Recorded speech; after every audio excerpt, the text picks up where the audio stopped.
Hi எல்லால் வணக்கம். Sunday night dinner வந்து chicken பிரியாணியும் சிக்கன் 65யும் தான்.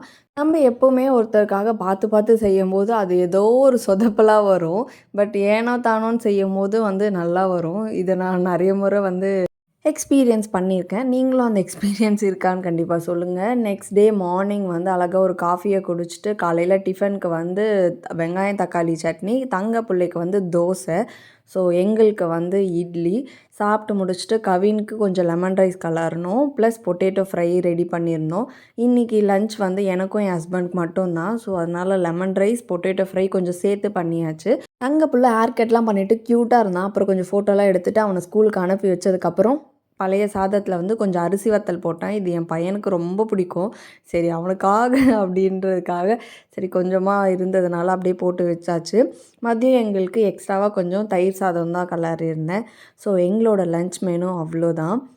நம்ம எப்போவுமே ஒருத்தருக்காக செய்யணுமா அப்படின்னு யோசிக்கும்போது சில டைம் சோம்பேறித்தனமாக இருக்கும். பட் அதனோட பெனிஃபிட்ஸும் இருக்குது.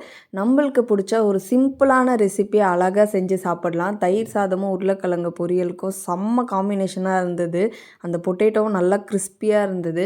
ஸோ தயிர் சாதம் இந்த கோவிலில் கொடுக்குற மாதிரி சூப்பராக இருந்தது. ஸோ இந்த ஸ்நாக்ஸ் வந்து அவந்திபுராலேருந்து பிறையும் சுஷ்மாவும் தான் வந்து எங்களுக்காக அனுப்பியிருந்தாங்க. அதை வாங்கிறதுக்காக தான் நான் அம்மா வீட்டுக்கு போயிருந்தேன். ஆப்பிளில் செஞ்ச ஊறுகாய், அதுக்கப்புறம் குங்குமப்பூ, ஆப்பிளில் செஞ்ச வத்தல், இந்த மாங்காய் வத்தல்லாம் செய்வாங்கள்ல அந்த மாதிரி, அப்புறம் ப்ளூபெர்ரி, இது வந்து மசாலா டீ இருந்தது. ஸோ அதுக்கப்புறம் வால்நட் இதெல்லாம் தான் அனுப்பியிருந்தாங்க.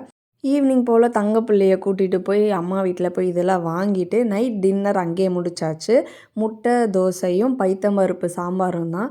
எனக்கு எப்போவுமே தோசை வந்து நான் உக்காந்து எனக்கு யாருன்னா கொஞ்சம் ஊற்றி கொடுத்தா நல்லாயிருக்கும். எனக்கு அந்த சூடாக சாப்பிட்றது தான் பிடிக்கும். நானே ஊற்றி வச்சு வந்து உக்காந்து ஆறி போனதுக்கப்புறம் சாப்பிட்றதுக்கு எனக்கு அவ்வளோ பிடிக்காது. உங்களுக்கும் இந்த வீடியோ பிடிச்சிருக்கோன்னு நினைக்கிறேன். நெக்ஸ்ட் வீடியோவில் பார்க்கலாம். பாய்.